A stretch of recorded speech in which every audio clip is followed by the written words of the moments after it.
Hello everyone, आज हम करेंगे सम नंबर 15 जिसके अंदर आपके पास बैलेंस शीट दी हुई है प्रिया लिमिटेड और रिया लिमिटेड की। ठीक है, तो आज भी आपको टेक्स्ट बुक सामने रखनी है। मैंने क्वेश्चन जो है सामने मेरे रखा है समझाने के लिए पहली स्लाइड में। ठीक है, फिर भी आप टेक्स्ट बुक अपने साथ रखेंगे, कैलकुलेटर साथ रखेंगे तो सही से आपको समझ में आएगा। और बीच बीच में जो कैलकुलेशन करनी है कुछ कुछ मैंने छोड़ी हैं बीच में, तो वो आप साथ में कर लोगे तो सही रहेगा। तो यहाँ पे आपके पास प्रिया लिमिटेड एंड रिया लिमिटेड की बैलेंस शीट दी हुई है जिसके अंदर जीपी और कॉस्ट ऑफ गुड्स सोल्ड दिया हुआ है। तो हम जानते हैं जीपी और कॉस्ट ऑफ गुड्स सोल्ड કાચો નફો અને વેચેલ માલની પડતર આ બંનેનો સરવાળો આપણે કરીએ ને તો આપણને વેચાણ મળે, बरोबर, सेल मिलेगा। इन दोनों का आप टोटल करोगे ना तो आपको सेल मिल जाएगा। ठीक है, तो ऐसे आप सेल ढूंढ सकते हो। फिर आगे तो जैसे हम सम करते हैं वैसे ही सम दिया हुआ है। और एक ख़ास जो बात इसके अंदर है वो यहाँ पे नीचे टैक्स रेट 50% दिया हुआ है यहाँ पे, और फिर 25% सेल जो है प्रिया का वो बोला है इसने कैश सेल है। तो इसका मतलब है कि 75% प्रिया लिमिटेड का क्रेडिट सेल हो जाएगा। फिर उसके आगे इसने बोला है रिया लिमिटेड का 60% सेल जो है ना वो क्रेडिट है। ठीक है, तो क्रेडिट ही हमें चाहिए होगा डेप्टर में, कैश का यूज़ हम किसी भी रेशियो के अंदर नहीं करते हैं। ये एक चीज़ आपको ध्यान में रखनी है। ठीक है, तो सबसे पहले आपको ढूंढना है करंट रेशियो। तो करंट रेशियो कैसे ढूंढते हैं? करंट रेशियो का फॉर्मूला हमें पता है, current ratio current assets divided current liability होता है। ठीक है, गुजराती में चालू गुणोत्तर चालू मिलकतों भाग्या चालू देवा। ठीक है, तो देखो यहाँ पे करंट असेट्स हमारे पास हैं, नीचे देखो दी हुई है, स्टॉक है हमारे पास, प्रीपेड इंश्योरेंस है हमारे पास और डेप्टर है हमारे पास, ये तीन हैं। फिर कैश भी करंट में ही आती है। प्रिलिमिनरी एक्सपेंसेस जो हैं प्राथमिक खर्च वो हमारी फिक्टिशियस असेट्स है, वो नहीं आते हैं इसके अंदर। ठीक है, फिर लायबिलिटी के अंदर देखो, करंट लायबिलिटी के अंदर हमारे पास सन्ड्रे क्रेडिटर हैं, बैंक ओवरड्राफ्ट है। ठीक है, तो यही इसी का टोटल मैंने यहाँ पे किया हुआ है। करंट असेट्स का टोटल हो रहा है 1,76,000 और लायबिलिटी का टोटल हो रहा है 88,000। रिया लिमिटेड की कितनी होगी आपको खुद से फाइंड करना है। ठीक है, फिर हमें ढूंढना है ऑपरेटिंग रेशियो। तो ऑपरेटिंग रेशियो का हमें फॉर्मूला पता है। ऑपरेटिंग रेशियो होता है हमारा operating expenses cost of goods sold, total होता है दोनों का, और उसको हम सेल से डिवाइड करते हैं। गुजराती में संचालन गुणोत्तर कहते हैं।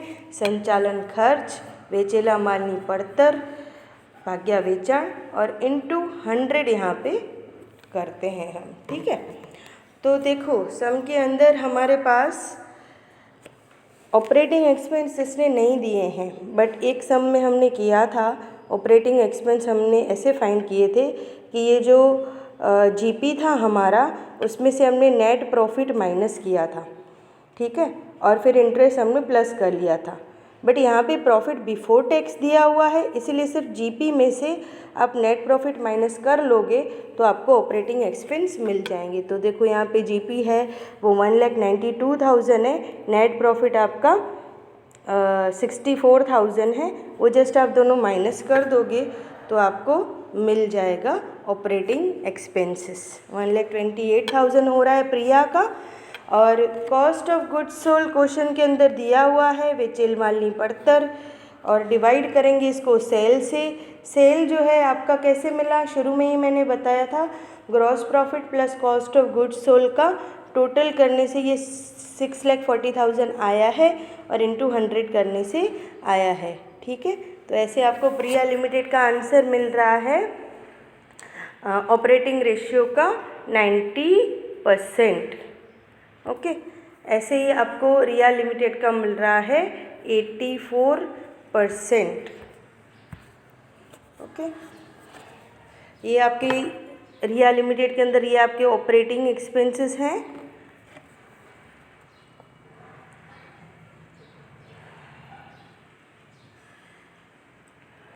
और ये कॉस्ट ऑफ गुड्स सोल्ड है। आगे हमें ढूंढना है return on capital employed. Return on capital employed का फॉर्मूला है हमारे पास profit before interest and tax into 100 divided capital employed. ठीक है, गुजराती में बोले तो रोकाયેલી મૂડી પર વળતર વ્યાજ અને કર પહેલાંનો નફો ગુણ્યા 100 છેદમાં રોકાયેલી મૂડી। ठीक है, तो देखो सम के अंदर हमें ये दिया हुआ ही है, बट ये जो है आपका बिफोर टैक्स है 64,000 ब्रैकेट में लिखा हुआ है सम के अंदर, ये बिफोर टैक्स है। तो आपको चाहिए before interest and tax, interest भी इसके बिफोर का होना चाहिए। तो इंटरेस्ट इससे माइनस करके दिया है तो हम इसको प्लस कर देंगे क्योंकि बिफोर चाहिए। ठीक है, और नेट कैपिटल एम्प्लॉयड आपकी होती है इक्विटी शेयर कैपिटल रिजर्व और long term liability minus fictitious assets. तो यहाँ पे आपके पास जो है वो इक्विटी शेयर कैपिटल दी हुई है 2 लाख, फिर इसके अंदर हम ऐड कर देंगे रिजर्व 50,800 और डेप्टर हम प्लस कर लेंगे, ये दोनों हम प्लस करें, डेप्टर हम प्लस डिबेंचर हम प्लस करेंगे 1,60,000 और इसमें से आपको लेस करना है प्रिलिमिनरी एक्सपेंस 800। तो ऐसे करके आपका आ रहा है 4,10,000। ओके, 800 ये मैंने फिक्टिशियस का माइनस किया है। तो ऐसे करके आपको रिया लिमिटेड का जो है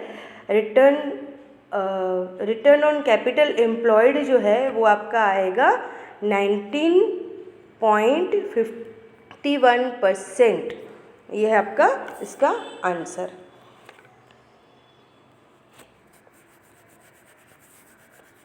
ऐसे आएगा। देन रिया लिमिटेड का आपको प्रिया लिमिटेड का मैंने किया है, रिया का आपको फाइंड करना है। आगे है डेप्टर रेशियो। तो डेप्टर रेशियो के लिए चाहिए हमें debtor plus BR divided credit sale into 360। यहाँ पे क्यों लिया है? क्योंकि सम के अंदर वर्किंग डेज जो है 360 दिया हुआ है, वैसे हम 365 लेते हैं ना दिया हुआ हो तो। गुजराती में बोले अगर इसको तो देवादार गुणोत्तर, देवादार प्लस लेनी हुंडी गुणिया 360 भाग्या उधार वेचाण। ठीक है, तो डेप्टर देखो सम के अंदर 80,000 दिए हुए हैं, BR नहीं दी हुई है।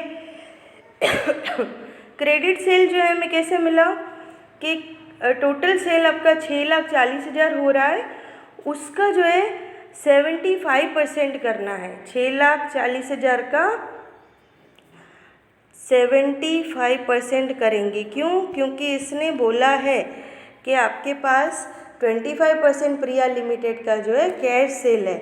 ठीक है, तो आपका आ जाएगा यहाँ पे 4,80,000 और इंटू 360 करोगे तो 60 डेज़। हम 60 डेज़ में हम अपने पैसे जो हैं डेप्टर से ले पा रहे हैं। और ऐसे ही आपको रिया का ढूंढना है। देखो रिया में एक ध्यान रखना कि रिया में 60% इसने दे ही रखा है, क्रेडिट ही है। ठीक है, 60% मतलब आप उसका सेल ढूंढोगे, टोटल सेल जो है होगा आपके पास, उसका 60% आपको क्रेडिट सेल मिलेगा। देन आपको ढूंढना है return on shareholder fund. तो return on shareholder fund का फॉर्मूला है profit after interest and tax into 100 divided shareholders fund. Gujarati में शेयर होल्डरोना भंडोળ પર વર્તનનો દર બરાબર વ્યાજ અને કર પછીનો, સોરી અહીંયા મેં પહેલાંનો લખી નાખ્યો છે, પછીનો આવશે, પછીનો નફો ગુણ્યા 100 ભાગ્યા શેર હોલ્ડરના ભંડોળ। तो देखो यहाँ पे सम के अंदर प्रॉफिट बिफोर टैक्स कर पहला नफ़ो जो है 64 दिया हुआ है, फिर मैंने टैक्स 50% लगाया है जो कि क्वेश्चन के अंदर दिया हुआ है। तो आपको मिल जाएगा प्रॉफिट आफ्टर टैक्स 32,000। फिर शेयर होल्डर्स फंड आपको कैसे मिलेंगे? इक्विटी शेयर कैपिटल, रिजर्व और उसमें से प्रीपेड एक्सपेंसेस जो है माइनस किए हैं, फिक्टिशियस असेट्स हम माइनस करते हैं। तो ऐसे आपको मिला प्रिया लिमिटेड का, ऐसे करके मिला है 2,50,000। रिज़र्व, ये 2 लाख आपकी इक्विटी है, ये रिज़र्व है और ये फिक्टिशियस असेट्स अवास्तविक मिल्कत है। और ऐसे करके हमारे पास इसका आंसर आ रहा है 12.8%। गुजराती में शेयर होल्डर के भंडोळ हम ऐसे ढूंढ सकते हैं, इक्विटी शेयर मूड़ी प्लस अनामत माइनस प्राथमिक खर्चा। ओके, और दूसरी कंपनी जो है आपकी रिया लिमिटेड, उसका आपको फाइंड करना है, रिया का कितना होगा। ओके,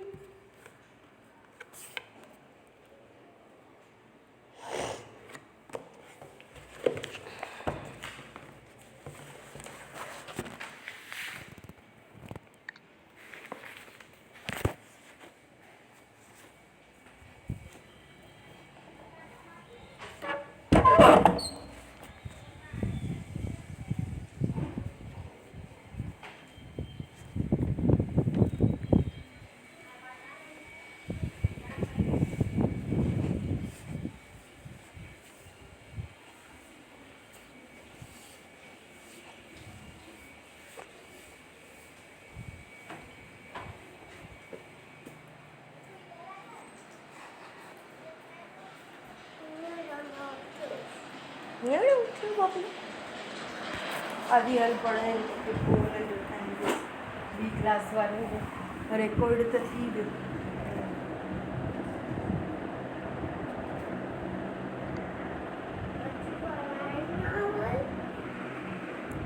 अज लेक्चर मोकलिया थी ने बेटा।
नेट बंद करे रिकॉर्ड कयूं था तो नथो थिए नी, रिकॉर्ड ही कोन थियो।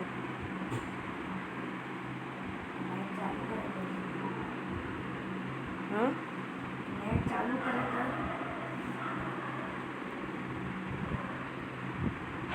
Hello everyone,